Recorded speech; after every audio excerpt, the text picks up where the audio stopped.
How are you? I'm doing great.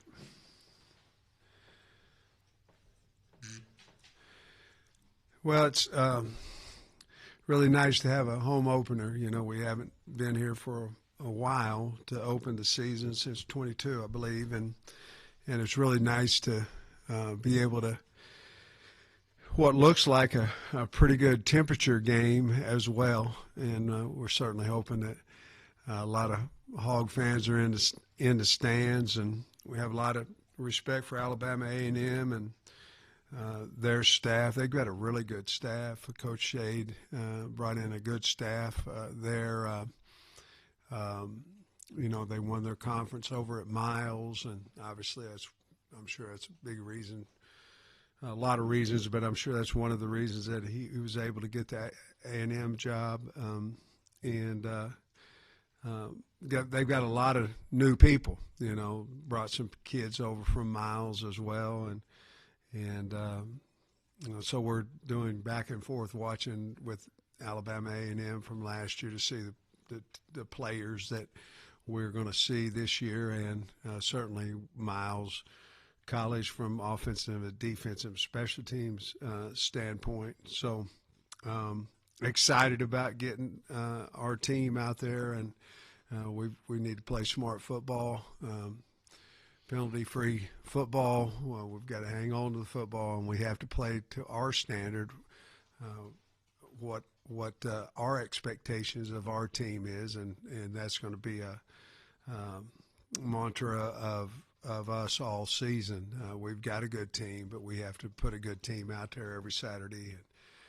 If any indication came off of Friday, I thought we did a really good job in the mock game Friday, and our special teams were really good, and we flew around, and so I was proud about what we did Friday night, and Starsick made all his kicks, and so we're ready to go and excited to have play somebody else other than ourselves, and again have high respect for Alabama A&M. Yeah, Coach, you feel like you got everything accomplished that you wanted to be accomplished, and what do you think you're going to find out about your team on Saturday?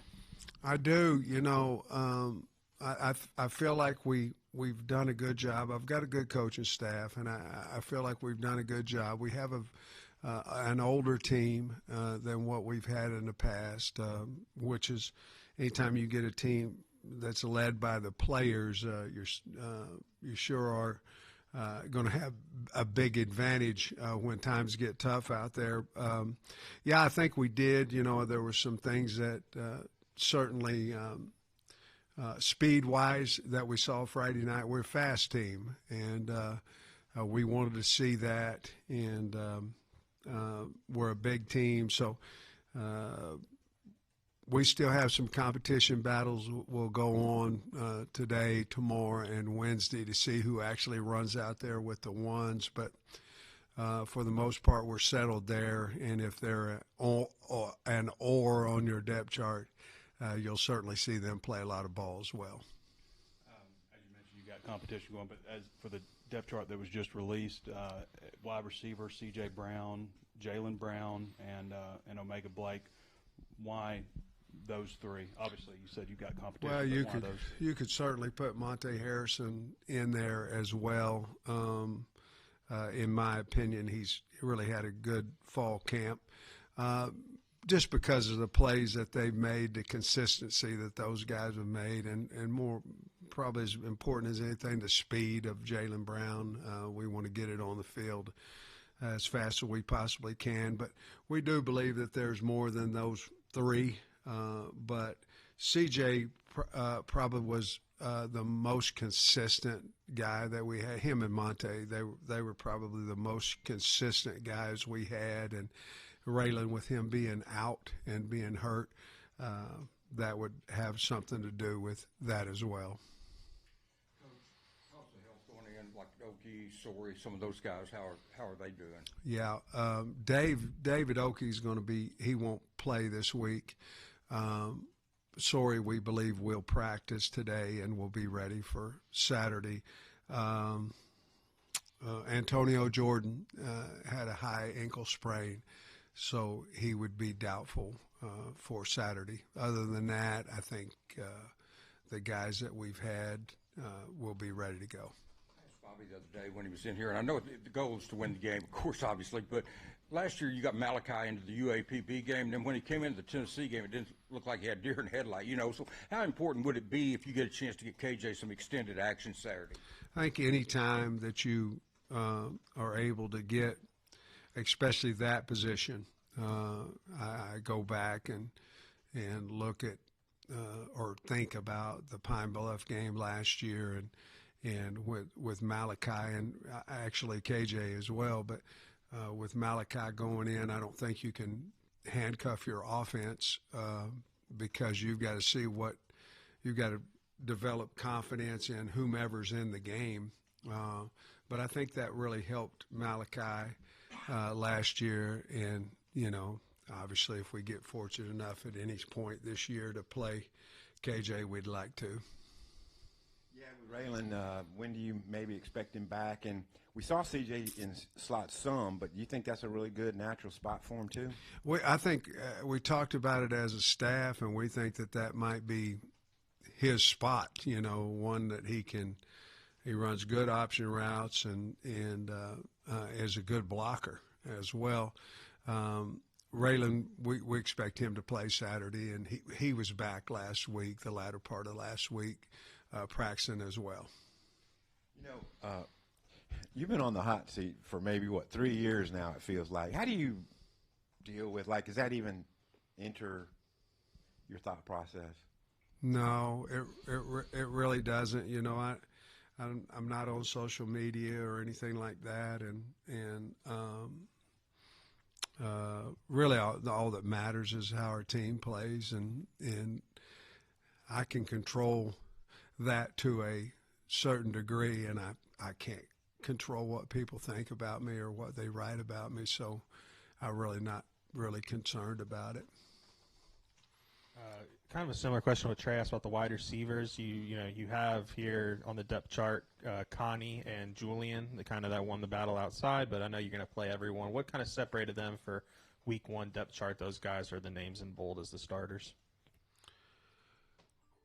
They're big, and they probably were they were the most consistent guys. Actually, Kanai and Julian are, we think, really, really good corners and have size. Again, probably just the most consistent guys. Jaheim, we're very, very positive about Jaheim Singletary as well. And then you go probably to Villa, and would be the next, along with Selman Bridges. But those two guys were the best two corners that we had throughout fall. When you just look at this offensive line, and I know we've talked about the backups a lot, but as you approach game week, just how much reassurance, confidence does, it feels like 10 deep there, 9 deep there, guys that you have trust in. I mean, how big of a boost is that now that we've arrived at game week? Yeah, big time. We're also going to have to get Emarion Harris a few reps at left tackle because we haven't done that yet. We've moved him to right guard and to right tackle, but I think we're going to have to look at him a little bit at left tackle as well. But just to have that depth is big time. There's a difference in depth with size too, and we have the size now that can handle the size that we're going to see each and every week. So Eric's done a good job with that group, and even though some of them didn't play for us last year, they played for somebody else. They played. It wasn't like bringing in even some of the guys that we brought in last year that started for us. They hadn't really played much ball at their previous school. These guys here have, and so I'm real confident that we'll be ready. Even though Alabama A&M schematically they bring some, they play a lot of zero coverage, a lot of internal blitzes. They do some things, a lot of movement on their D-line. They do some things that will certainly test our offensive line. But with the veteran guys that we've had up there, very confident in them and confident in at least 9 to 10 deep there. Sam, you mentioned Marion possibly getting him some reps at left tackle. I assume we'll also see him at both right tackle and right guard. How do you go about that, like going into the game? That's how we've been practicing. Here last week we practiced him starting at right tackle, and then we've practiced him some starting at right guard. Obviously, you have Kobe Branham and certainly Shaq McCroy, who interchange there. But for the most part, we've had Marion at right tackle and Kobe at right guard. But we do need to make sure that we work Shaq in there to get him. He hadn't, really had much game experience since high school, and we're going to need him. And so we're trying to work that in, but probably the same way that we do at practice, where we'll keep a fresh guy in there and see what they can do. You've got a new defensive tackle in Keyshawn Blackstock. Just kind of what was the timing on that? When did he move? What were those conversations like, and what have you seen from him in practice? I think it was about 6 days ago. Now, we had talked about it a little bit simply because of the depth there at D-line. Now, we're very, very happy with the young freshmen that we have in there. Kevin Otis comes up, Reginald Vaughn. Those guys can play. We're very, very happy with those guys. But to get a veteran, older guy, and he played it in high school as well, Keyshawn was the guy that I went to first to ask him if he could, if he'd be interested in, because, he wasn't starting on the offensive line, and it wouldn't affect the offense as much as at all, actually, for right now. And we needed him to play when David got hurt. And he's done a good job over there now. He's only practiced 3 times over there, but we have this week to get him ready as well. And I think he'll be ready. He's wanted to do it. He said anything for the team, and so when I talked to him, he was outstanding in that part. But I also think he knew, and we know that he has opportunity to go help us on that D line. I guess just one more on Blackstock. Are there any previous examples from your coaching career that you can maybe pull from when you talk to a player like that to make this kind of change? Very seldom. And it happens, but very seldom do you take an offensive lineman and move him to D-line. Very, very, no, I don't know if often the word, but a lot of times you move defensive linemen to offensive line. Moving side to side, yes, I've had a lot of experience with that, but not a lot from moving the O-lineman to defense. And but we felt because of his demeanor and the way that he likes to play that we thought that he could do a good job over there. But really it was a very easy conversation, and I said, I think this would help us. And first thing out of his mouth, if it'll help the team, I'll do it. And there was no, and then we took him into the defensive. I took him into the defensive meeting, and they all clapped, and they were all excited that he was over there, which tells you that he's a good teammate as well. So it went really smooth. Just to follow up, what was the diagnosis on Raylan's injury? Raylan Sharp, had a foot injury, and it took a little bit longer than what we thought to get him back, but if last week's any indication, he's ready to go. Also following up on the right side of the offensive line, what are the ratio of snaps that you're looking to get from each guy at each position between Kobe and Marion at guard, and then Marion and Shaq at tackle? Well, we still have a week of practice, so I don't know what it'll be. We usually decide that on Saturday morning in our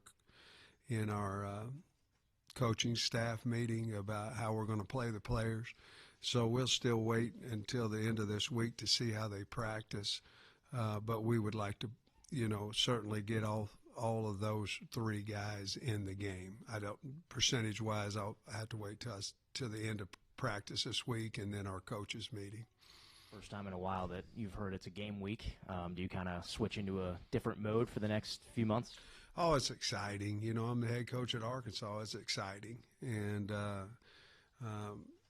this year's a little bit different because we have a lot of players that the state hasn't seen and we haven't seen on a Saturday. We certainly have seen them in practice and scrimmages. So it is exciting to see what we have. And, as anything in football, you have guys on a Saturday that are better than what they were in practice, and then sometimes you find out they're not quite as good. We want to see all the ones that are better and think that we will because we have an older veteran team. I know this is still an important week ahead of you, but how would you just judge how this year's camp went looking back? Oh, I thought it went really well. I really did. We got out of there healthy for the most part, and very physical camp. And we found out, Trey had a good question opening up. We found out what we wanted to find out. And, there's one thing about you think you know something and then you know something. And I think that's what camp's for. A lot of times spring ball's for that. But I feel like we know our team and we know what we have, know where to go when someone's tired, and know who to put in, I think our quarterback's confident in what he has out there. I think each level's confident in the leader, and so I feel really good about it. Are you guys going to do captains game by game again this season like you did last year, and did you like that last year? We're going to have permanent captains, and the kids have already voted on those, okay? And except for one, and we still have one left that we're going to vote on this week. But will we have other guys than that? Possibly, yeah. What specifically would you like to see out of Talon this week? I want him to let it fly. I want him to be as confident in himself as we are. I want him to go out and run the team. That's the expectation. That's what he will do. I just want him to have great success running the offense, whatever Bobby asks him to do, and I know he will. I have a lot of confidence in him. I want him to go play worry-free and let it fly. And I think that's what he'll do. Without getting too much into the weeds, what is it specifically that a Marion does so well that other than just size and athletic ability, that allows him to move around on the offensive line as much as you can? He's an excellent run blocker. I mean, he is. He seems to be in fit. He can bend really well. He's quick and really has good hands. So he's a good offensive lineman. I'm not for sure that he's the only one, but if you're looking back in his history, he's played several different positions for us.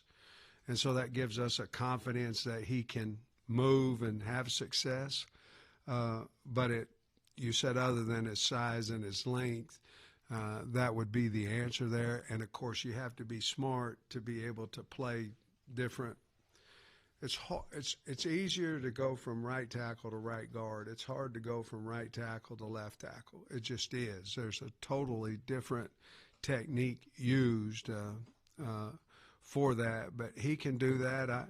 I would say he's probably a pretty good athlete is probably why he can do that, and he's smart. I know you talked about the receivers earlier a little bit, but Jaylen Brown is kind of a guy that maybe flew under the radar for us in camp. What did you see from him that really got y'all? I mean, he's listed as a starter, confident in him. Speed. He's fast. And, I can throw Andy Jean in that category as well. But he runs good routes, but he's fast. And it's hard to cover speed at times. You know, if you don't have it, it's real hard. And so to answer your question, just his speed. A little bit of a follow up on Talon. Probably hard to really judge, you know, ball security and limiting turnovers, just given, you know, what's around the cornerback in camp. But what have you seen in that regard? Even, you know, something as simple as how he's going through his progressions. Well, he's been really good at taking care of the football as far as throwing it. You know, he's made good decisions there, and you know, a lot of that has to do with getting better protection. You know, as well, a lot of it has to do with wide receivers catching the football, not tipping the football, because those turn into turnovers, and a lot of times it looks like it's the quarterback. Well, you had a guy in the hands and it's tipped and they intercept it, you know, probably should have caught the ball. So getting a little bit more security around him there. But, you know, in the pocket it's hard. You know, Bobby works on it all the time because we have a turnover drill circuit. So Bobby works on protecting the football along with everybody on the team. But, you know, you don't hit the quarterback. So those are things that certainly you have to have two hands on the ball when the pocket gets closed in on you and those things. And we've worked hard on that.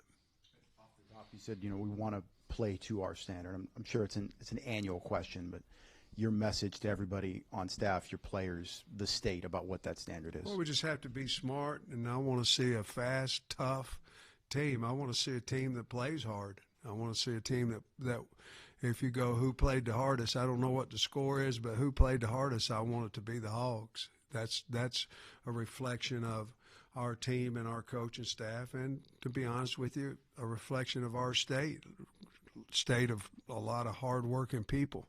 And that's what we want to be. We want to be smart to begin with. And then after that, we want to roll that ball out there and let's go play the hell out of the game. And that's what we've got to see, and we've got to be consistent doing that. And I believe that we will. You mentioned some of the cover zero, a lot of blitzing from Alabama Yeah. A&M defensively on the opposite side of the football. What have you seen from them on offense that, you know, your defense is going to have to be focused on this weekend? They like to throw the deep ball. They're an RPO team, but they throw it deep. They've got a good quarterback, Cornelius Brown, and he can sling it. He's big and he can sling it, but you know, we've got to stop the stretch play. I mean, we have to. They like to run it, like to run inside zone as well. But the things probably the most concerning would be the deep threat, their RPO game, and we have to stop the stretch. Just now that it's a game, like, are there any one or two maybe biggest questions on your mind that, you know, not necessarily doubts, but what things you're asking yourself, is my team going to be able to do this on a game day on Saturday? Well, it's, you know, Monday, and we haven't practiced yet, but I've seen all the scouting reports, what we're planning on doing. I like our game plan to this point, you know, on paper. We're doing what we can do. And so really, honestly, I really don't. We need to have a good week of practice, and I can't wait to get to Saturday. But I really don't have any major concerns. We can punt it. We've got a good punt returner. We've got a good kickoff returner. We can kick it. Starsik's doing well. Some of those questions that you might have, where are we at wideout, I'm not concerned about that. Tight ends, I feel really good about the team. So I don't really have we go out and play, and I don't have a concern that we'll go out and play extremely hard and smart. I'm just ready for a good week of practice and can't wait for Saturday. Who are the voted on captains so far? Xavier Sorey on defense, Xavier Sorey Campbell. On offense, Taylor Green and Junior Carmona. And on special teams, Devin Bell. And what I wanted to do is I wanted to wait until the team saw all the special teams and all that, and then we'll name another captain through that special teams captain as well, and we'll vote on that no later than Wednesday of this week. You watch any Week 0 games? I did. Do you have any takeaways from that? A lot of times there's a lot of penalties, turnovers, stuff like that. Yeah, well, there was one in the Iowa State K-State game where a guy cramped after they spotted the ball, cost them a timeout. And there seemed to be a lot of penalties in that game to start with, and those things are not. You can't just accept that. Well, that's week one. We've got officials at every practice, So, we had a TikTok dance that cost Stanford, a big penalty, and it's pretty simple. If you just celebrate with your own players, it certainly will help, and I'm sure their coaching staff. Listen, I never made a big play, but if I would have, I probably would have danced too, But those are teaching moments for our team, and I'm sure their team as well. But we've got it. We're going to show it because we've got to teach off of it. One of the great traditions here is running through the A. Yeah. Last year, I saw you a couple times. You did walking through the A. Kind of peel off a little bit. You able to go through it? Man, I'm gonna run as fast as I can run. I've been a year off. I should be in better shape than I've been. So, no, it's a great tradition. It really is, and to be a part of that and be the first guy. Now I don't finish first, but to be the first guy running out there, it's a great tradition and a great honor to be that guy. And I hated it last year that I wasn't able to do it, but I can this year. I'm going to be rolling. I had a question about your D-line, just maybe with the depth and Okie. Any concerns going in with depth on your D-line? Yes, I think everybody would like to have more depth with everywhere, especially your bigs on both sides of the ball. The guys that we have out there, no, I believe they can play, but with Dave being out, that does, some of these younger guys are going to have to step up along with Blackstock. He's going to have to, we moved him there we don't need him on the depth chart. We need him in the game. And so, yes, there would be a concern there, simply depth. I feel good about us with, obviously Cam, Ian, and Danny. But we'll see how Stock does. I think he'll do well. And then we've got to continue to develop these young guys until Dave's able to get back. There was a study that came out over the weekend. I think the Tuscaloosa News USA Today Network did it about running plays from the 1-yard line. Did you happen to see that? I didn't. Apparently, teams that line up under center score at a higher rate from the one than shotgun teams, and there's a number of reasons for it. But I wonder what your maybe philosophy, because you guys will go under center right there some. Right. You mix it up? Do you remember? A lot. We do. Yeah, we do. Normally, the bigger the formation, the more higher percentage that we're underneath the center. Obviously, there is always a threat of running the sneak as well. And sometimes they'll take you what might be considered taken out of a sneak situation with a bare front with mugged up linebackers. We're making you do something else, which we obviously have a check system down there as well. A lot of times when you're in a gun situation there, you're more apt to be in some type of read with your quarterback, So there's two different thoughts there, and we have both of them. Coach, you mentioned going back and forth between watching Alabama A&M film from last year and also Miles College. I'm curious, is it difficult to get film for a Miles College, a small school like that, or is it pretty easy these days? Well, we got it. The view's a little different, but it was still good film. But the camera angle's not quite as high as what normally you're used to. But no, we still got really good film from them.